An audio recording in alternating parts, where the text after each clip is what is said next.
All right. Well, welcome. My name is John Trix. I'm the fitness coordinator at the University of Houston's downtown.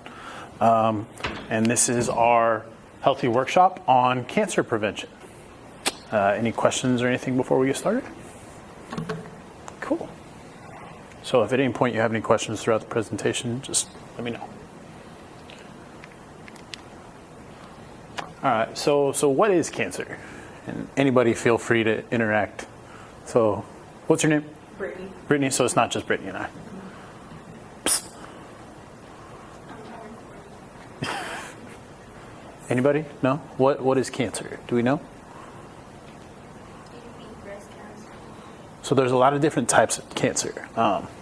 So we'll kind of get into that. So this presentation is going to be pretty broad, and then I'm going to get into some specific types that I think are more preventable, just for basic knowledge purposes.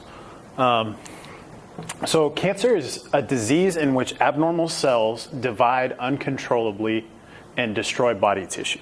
So it's essentially abnormal cellular growth. So our cells normally replicate several times over throughout the day. Cancer is essentially wrong or incorrect coding, and it causes them to replicate abnormally. We'll get in a little more detail. So cancer is not a single disease, but a group of related diseases. So as she mentioned, there's breast cancer, colon cancer, all different types of cancers, and then even going so far into leukemia and bone cancer and things like that.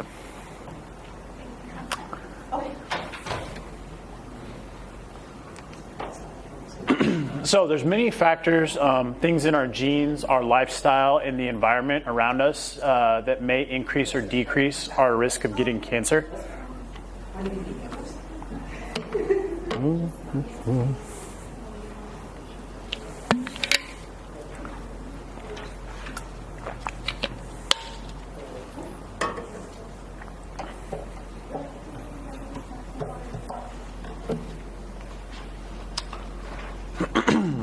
So there's a lot of different factors that can increase or decrease the likelihood of us, getting cancer.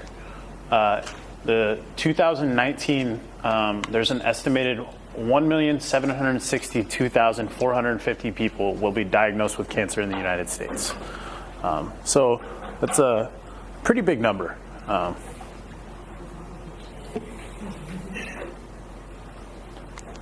So we're going to watch a short video that just kind of goes over the basics.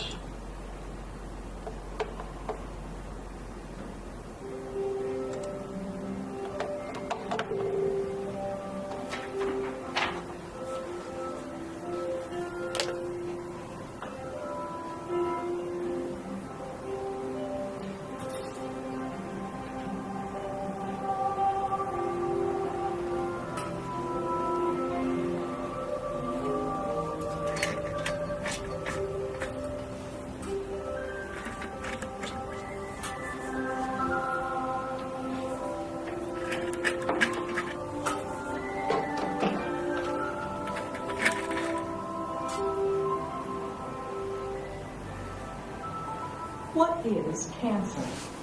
Contrary to what many people believe, cancer isn't just one disease. There are more than 100 common types of cancer and many more subtypes, which can occur anywhere in the body.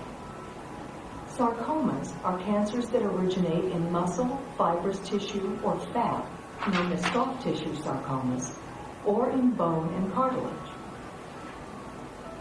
Leukemias are cancers of the blood cells, arising in the blood-forming organs, bone marrow, and the spleen. Lymphomas affect the lymphatic system, a network of vessels and nodes that acts as the body's filter. There are at least 30 and perhaps more different types of lymphomas. Carcinomas, the most common cancers, arise in the body's organs. About 80% of all cancers are carcinomas. Examples are cancers of the breast, prostate, stomach, colon, and as the skin is an organ, also include squamous and basal cell skin cancers. There are a few cancers that don't fit into these major categories. Melanomas, for example, are not considered carcinomas, even though they arise from skin cells.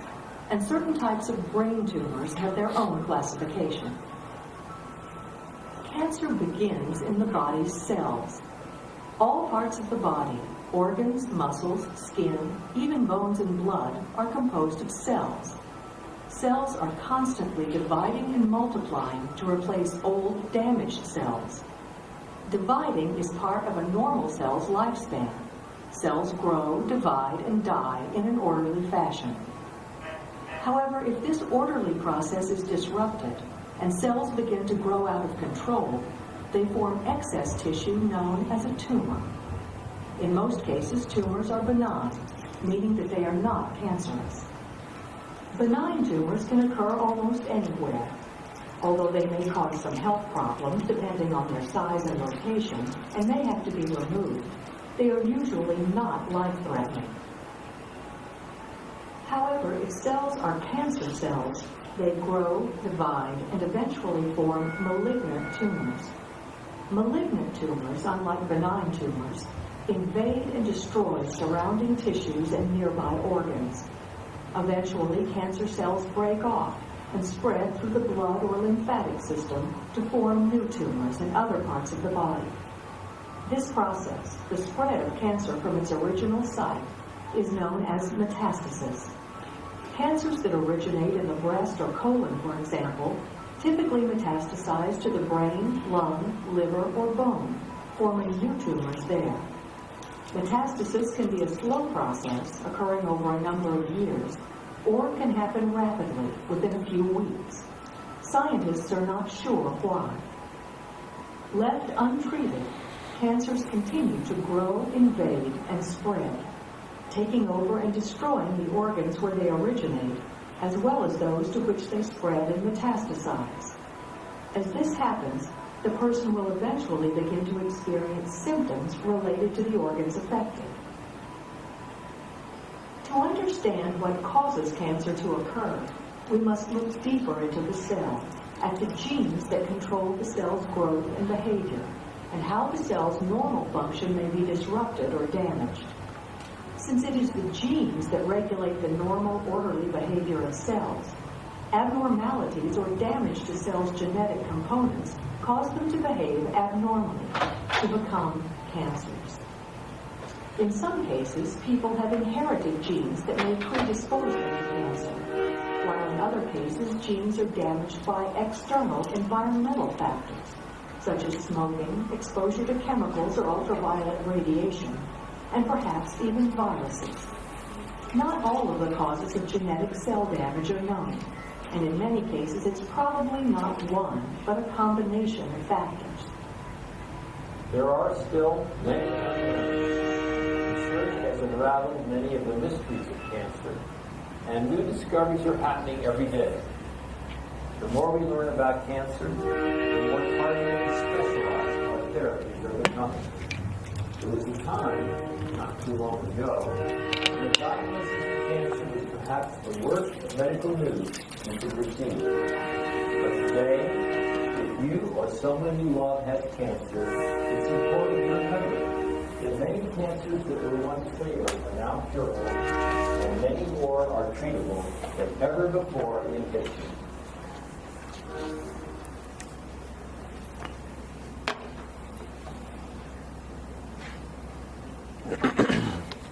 So that's just a quick video.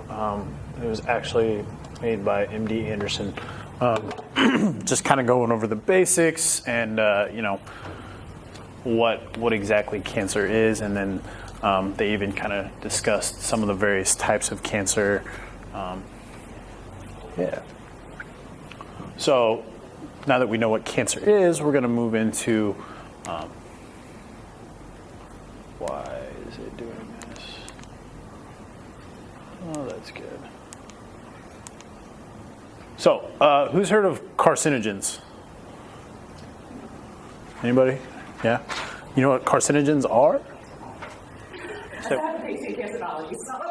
Oh, okay. Yeah. So, everybody who's seen a anti-smoking ad or something like that, they always, or anything that they talk about, like, oh, well, this has carcinogens in it, and we automatically think, oh, well, it's related to cancer or it's bad or something like that. So carcinogens are actually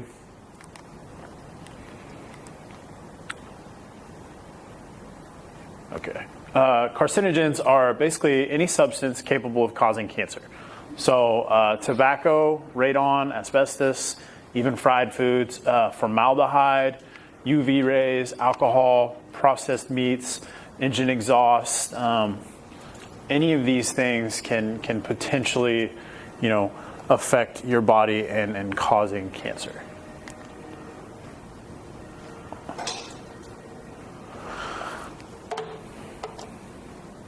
So they essentially facilitate a process where normal cells turn into cancerous cells. Thus, we have carcinogenesis.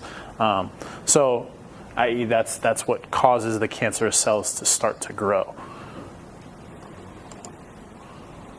So these can cause changes in genes to occur during the carcinogenesis. So in the video, they kind of discussed basically for cells to start to abnormally multiplying, there actually has to be a change in the genetic coding of that cell to affect it so greatly that it's going to start replicating in a different format than it used to before.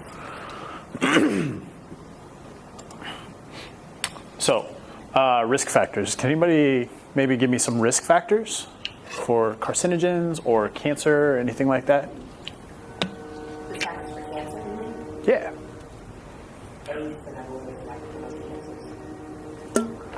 Okay. Anybody else? Diet. Good. Sun. UV rays. Yeah. Gender. So there's a lot of factors that go into it. A lot of them being genetic or hereditary. So here's a lot of the risk factors that may affect your risk of cancer. Diet. Alcohol, physical activity is another one. I can't remember the exact statistic, but they said, as you can see on here, obesity is directly linked to increasing the likelihood of developing certain types of cancers. So making sure you're staying active, eating well, diabetes is another one, and then also there are environmental risk factors. So a lot of these, we can control relatively easily, right? Just by staying moderately healthy, eating good foods, drinking in moderation, making sure you're staying physically active. Those are going to decrease the likelihood of being obese, decrease the likelihood of diabetes, and then also decrease the likelihood of being diagnosed with cancer. So those are factors that may affect the risk of cancer. These are factors that are known to increase the risk of cancer. So these ones we know actually increase the risk of cancer. Sorry.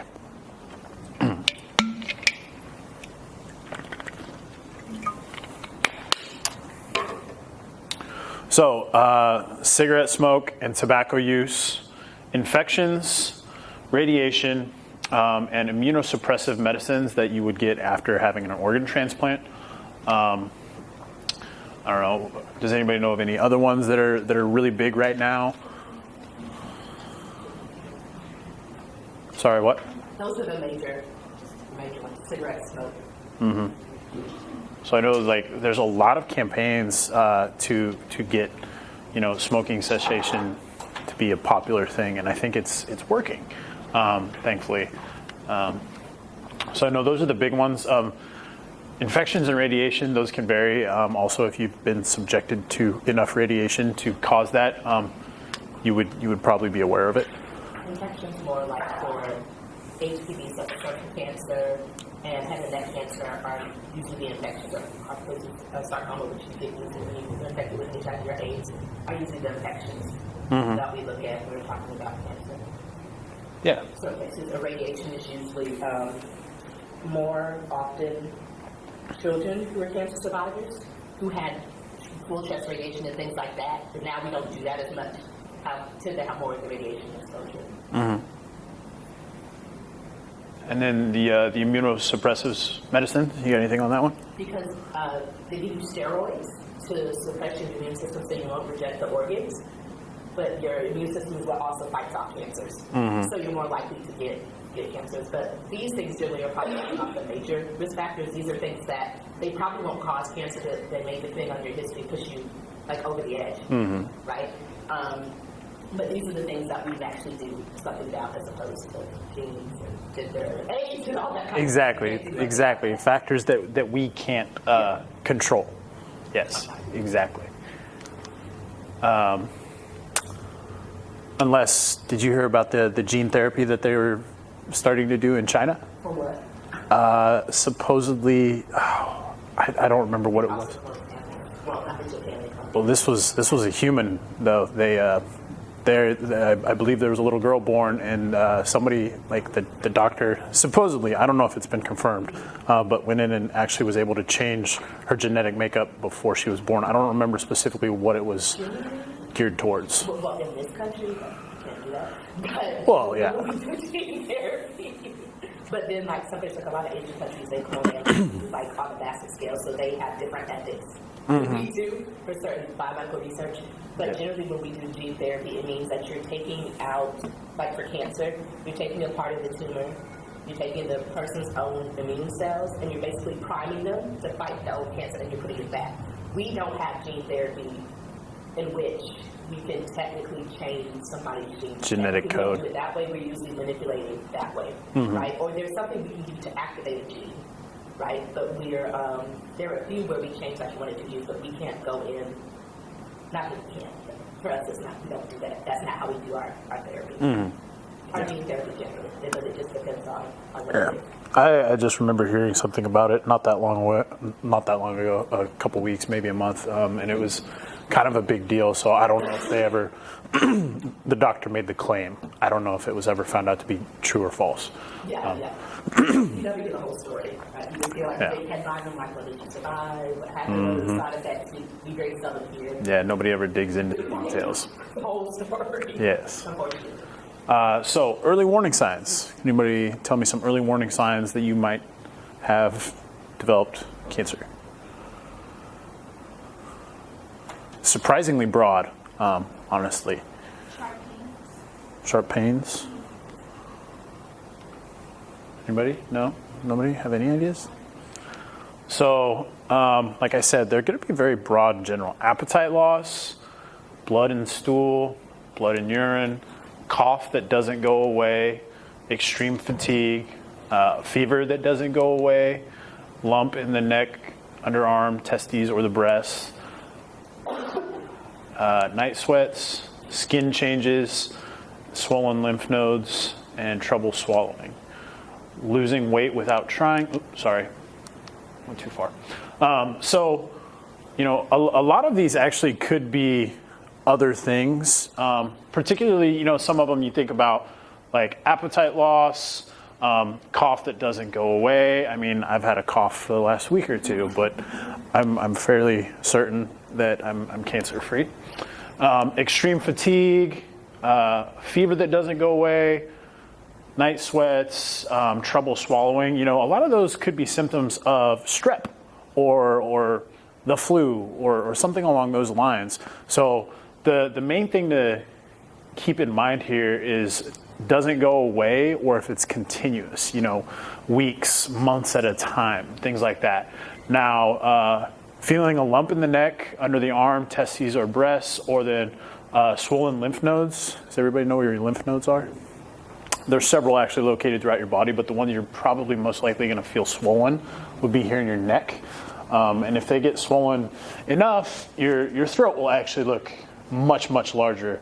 I actually recently just had a friend of mine went in and got, he found a lump in his neck, and, it wasn't painful, it didn't hurt or anything, but he went in and got it checked out. Turns out, it was malignant. I can't remember now. Malignant means it doesn't spread. Yeah, so it was malignant. So, but he basically had, a good sized tumor about the size of a quarter in his throat. But, if he hadn't just randomly felt it, he would have had no idea because there was no pain. I don't know if he was exhibiting any other symptoms, but, that's why it's important to, check regularly, stuff like that, especially those soft tissue areas. The other one is kind of surprising, I think, for most people, is under the arm. There's actually lymph nodes in your armpits. So that's another one, an area that we don't probably poke or prod around in a lot. But if you have pain under your armpit and it hurts consistently, or you feel a lump there, that's something that you really need to get checked out because, like I said, the lymph nodes can be affected by cancer, and that's also going to be an area where it's going to show up. Now, especially, particularly for women, if you feel a lump in your breasts, that's why they recommend you have regular exams. Men, same thing for the testes. If you feel any abnormalities at all, those are things that need to get checked out because typically it can have some very serious ramifications.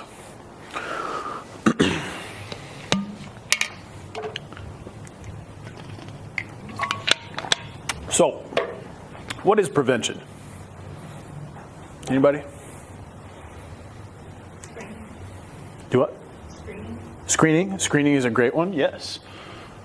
So, up to half of the cancer cases in the United States could be prevented. Ways to avoid or control things known to cause cancer. And then these are changes that we can make in our diet or our lifestyle. Also, finding precarious conditions early, i.e. screening. And then chemo prevention. There are medicines to treat precancerous conditions. You would definitely want to make sure you go with your doctor before that, though. There's also risk-reducing surgery. That I believe that would be an extreme case, and depending on the situation, though. So I'm going to get a little more specific into risk factors for skin cancer. Because aside from lung cancer and smoking, I think skin cancer is one of the more easily preventable ones, especially, since we live here in Texas and the sun shines, well, not today, but a lot of the time, and summer's about to hit. So I figured that's what I would kind of focus my prevention around for you guys, hence the specific handout. So does anybody know any risk factors for skin cancer?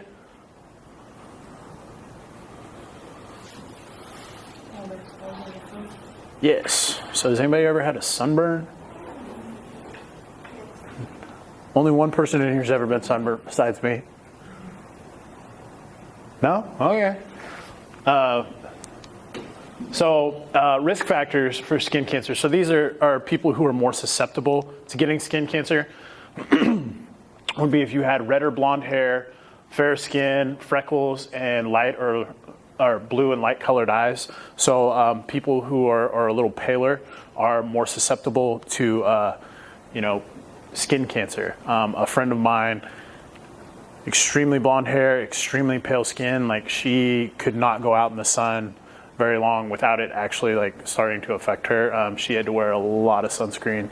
It was, kind of made things challenging for her. If you have more than 50 moles, I'm not suggesting you take the time to actually just count, but moles are directly related to skin cancer and your susceptibility for that. So we'll get into that a little bit later. And then if you have a history of tanning bed use, because they are not a safe alternative. One or more blistering sunburns. Has anybody ever had a sunburn so bad that it like blistered? No? It's not fun. It doesn't feel good, and so that means probably going to be problematic later on. If you have a family history of melanoma, and has everybody ever heard the term melanoma before? Like when people hear skin cancer, you hear melanoma a lot. So melanoma makes up actually only 2% of skin cancers, but it is the most dangerous and the most likely to cause death. So if you have a personal history of melanoma, just going back to our family history, then if you have a personal history of basal or squamous cell skin cancers. So if you have a history of skin cancer, obviously it's going to increase the likelihood or the risk factors for you having skin cancer. So here's a photo of some of the symptoms, and you guys can kind of look at the handout here. So it says examine your moles using the ABCs. Look for asymmetry. So the two sides should look, or the two sides, if they look different from one another. So as you can see in the picture on yours, you know, one's shade darker and one's a bit lighter. And then also look at the border. So if the border is cracked and jagged or looks irregular, so like this one here, so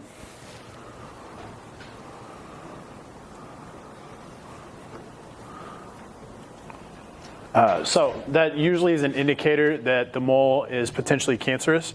If it's multicolored, so if you have a mole that's changes colors as well, or is just not or atypical of your coloration of your moles, that's also another sign.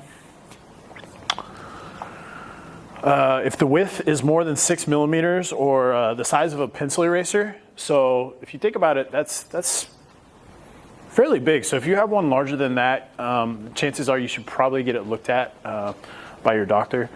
And then evolution. So the mole, if it changes in size, shape, or feeling, specifically feeling, if it feels different, then you should make a point to get it looked at.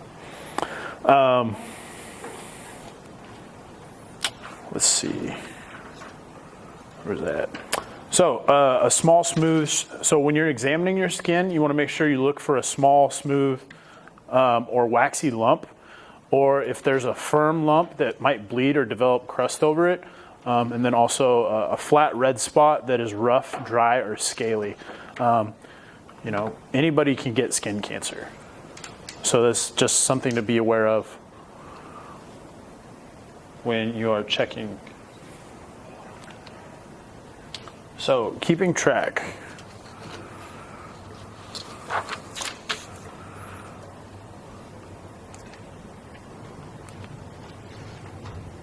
So look for new spots or spots that change.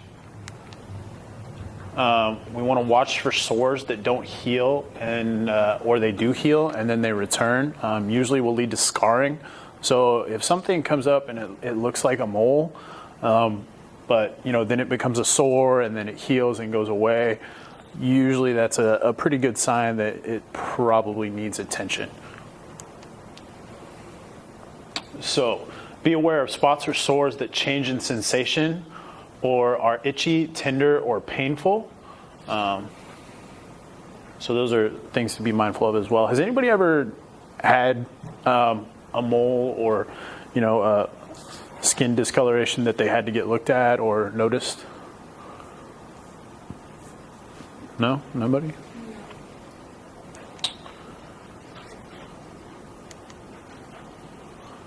So check everywhere because skin cancer can develop in places that don't get sun exposure. Get help from a family member to inspect hard to see areas such as the scalp. So that's something you may not realize, but you know, our skin is up there and we do have, you know, moles or other skin tags and things up there as well. Pay attention to rough or raised areas when you shampoo or apply lotion. You know, just check it out. There's no harm in looking. And next time you go to your doctor, ask them. There's no harm in asking. So does anybody know any ways that we can lower our risk for skin cancer? Stay out of the sun. Yes, sir. Sunscreen.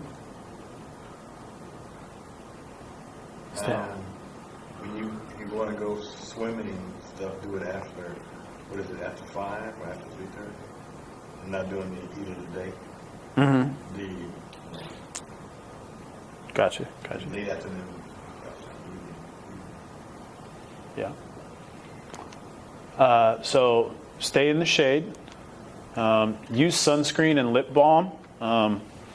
specifically 30 minutes before going outside, and then reapply every 2 hours. While I was researching this, I actually found some interesting stuff that I wasn't aware of, and that I know I've definitely committed before. So choose products with SPF 30 plus.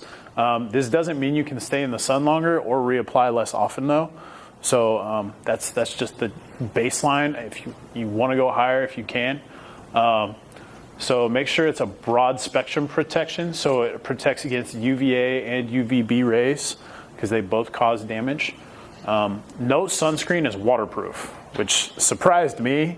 I was not aware of that, especially because think about it, how often are you like out on the lake, or you go to the beach, or you're at the swimming pool and you put it on and then you jump in and you're like, oh, I'm good to go. Apparently that's not actually the case. Products must specify if they're resistant for 40 or 80 minutes. So you can actually check on there and see. And I would assume that salt water would probably have a different effect on it. So if you go down to the beach in Galveston and get into the water, it might rinse off much faster. So that's something else to be mindful of. So apply at least 1 ounce to the affected area, which is roughly the size of a golf ball. And then reapply spray sunscreen more often. Apparently it doesn't work as well, or it doesn't stay on as well, I guess. I would assume because it's just thinner in form.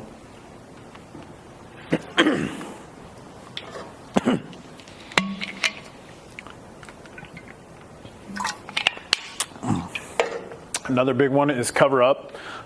Wear dark, tightly woven clothing, and pick a hat with a large brim. So we're in Texas. It's perfectly socially acceptable to wear cowboy hats and sombreros and or those big palm leaf frond hats. You may know what I'm talking about.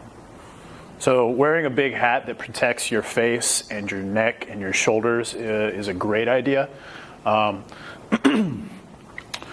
When they say tightly woven clothing, I think it means, something that's knitted very finely so that the sun wouldn't necessarily go through. So it's going to protect you much better. And then water, snow, and sand actually amplify the sun's rays. Has anybody ever been skiing before? Or snowboarding or just up in the mountains in general? Has everybody been to the beach? Yeah? Does it seem like you get sunburnt or tanner faster when you're at the beach? Just because it actually reflects the rays a little bit more. I know, especially if you go up on the mountains and it's snowing, the snow actually reflects the sun rays so that you're getting way more sunlight than you actually think you are. So it's really, really easy to get sunburnt when you're up in the mountains, which surprises a lot of people, especially because you're typically wearing a lot of layers because you're, colder. But just things to be aware of, especially on the environment you're in. Skip the tanning bed. As I mentioned before, it's not a safe alternative. Has anybody in here ever used a tanning bed before? No? Nobody? Neither have I, so I couldn't speak to what they are. I know several people who do, and I've seen them get sunburnt from using it, so clearly they're not using it properly. Wear sunglasses, specifically lenses that protect against, as I mentioned before, the UVA and UVB rays. They'll actually have little stickers, usually on the lenses or on the side of the frame, that specify whether or not they protect against certain types of rays. And then, so just be mindful of that when you're shopping for sunglasses or picking some up. So lastly, we'll get into our tips. I just wanted to go over some brief tips to quit smoking. Has anybody ever quit using tobacco before? No? Nobody? Okay. Does anybody know of any tips that you might, what do you think would be helpful while quitting? Alternatives. What? Alternatives. Alternatives? Like some people use vape pens now. Mm-hmm. Well, those actually aren't any better than cigarettes. Yeah. But But yeah, they're not good. They're basically switching from one thing to another. Yeah, there's still tobacco and nicotine in those, or maybe not tobacco, but there's nicotine in it. So it's not necessarily better, which I know is the same thing can be said for hookah or anything like that too. So it's not necessarily better. You're basically trading one form for another. Chewing gum. Yeah. People that used to smoke, that was the first thing they gave you, chew gum, keep you from your nerves, you know, we'll say. Mm-hmm. And now, of course, the patches, all the patches are any good for people that smoke? Mm-hmm. Patches. Yeah, they have nicotine patches. They have nicotine gum or regular gum. There's an oral fixation with smoking that a lot of people, they find it's hardest to quit when they actually have the social cues that they would normally smoke in. So like their group of friends that they always go hang out with on their smoke break. And now all their friends are around them smoking and they don't know what to do with themselves. So here's just a few tips. So get ready, select a date and make it special.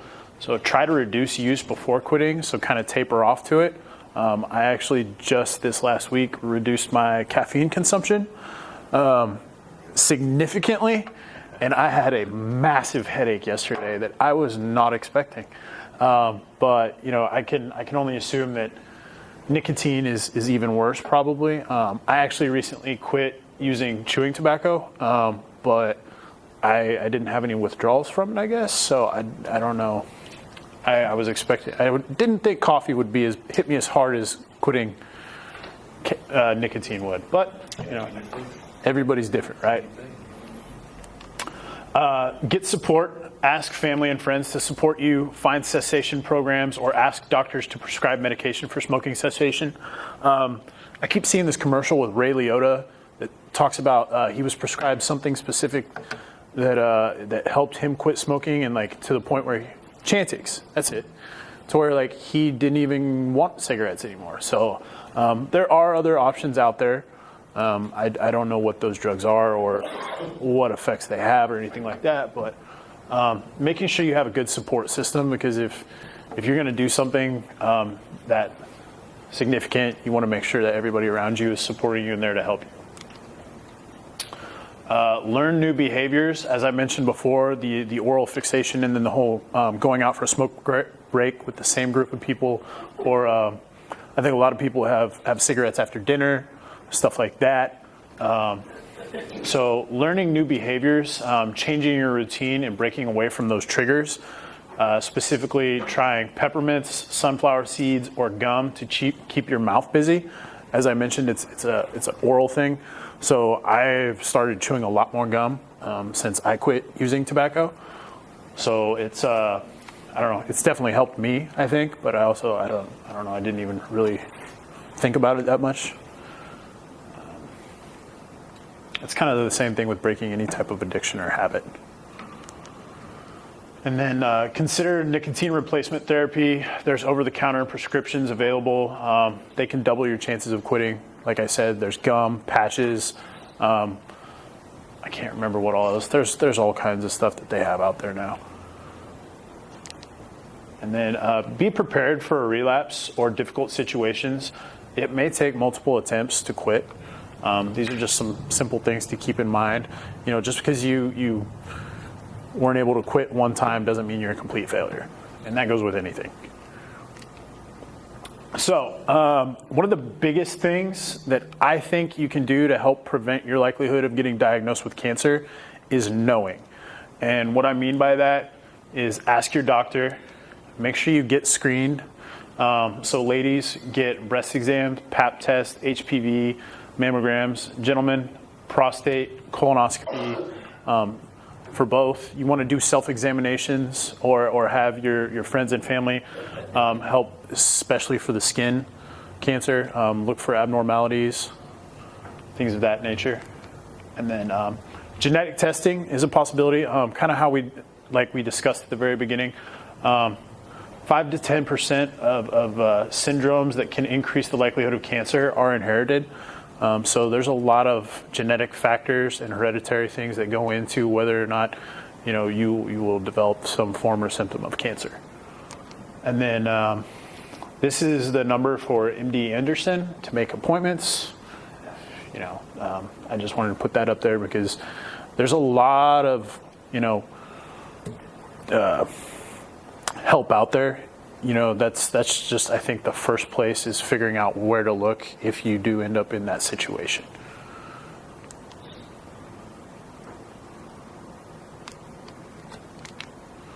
And then here's some of the sources. There's a wealth of information out there, as I mentioned before. MD Anderson is right here in Houston. There's cancer websites galore on the internet, all kinds of stuff to go over. You guys have any questions about anything? No? So thank you for coming to our presentation. Hopefully, this little handout here kind of helps out in case you do get sunburnt really bad. Next week, our presentation is on brain food, the connection between diet and your brain, and keeping your brain healthy by eating healthy. So it's not junk food, right? No. Correct. We want to stay away from that stuff. So we hope to see you guys all next week. Thank you for coming, and we're about to do the drawing for our raffle. And what time would that be? Because I thought it was It will be from 3 to 4. So the one next week is on when? Tuesday? March Should- 5th. Yeah. So it's Tuesday from 3 to 4. 3 to 4. Yes. I thought it was 2:30 to 3:30 today. Oh. It starts with a sh. I don't know how to say. I don't want to say it wrong. I don't know how to say this. Maybe it starts with a S-H-N. Shananaya? Yeah. I don't think she's here anymore. Oh, yeah, she left. Alright, so another one. You must be present to win. Yes. Robinson Brittany. Brittany? Brittany? Yep. You win. Okay, so you get to choose anything they want. Oh, no, I'm not going to How you doing, Miss Brittany? Thank you, everyone. Cool. Thank you guys for showing up. If you have any questions, please let us know. We'll see you next time. So did you go over about even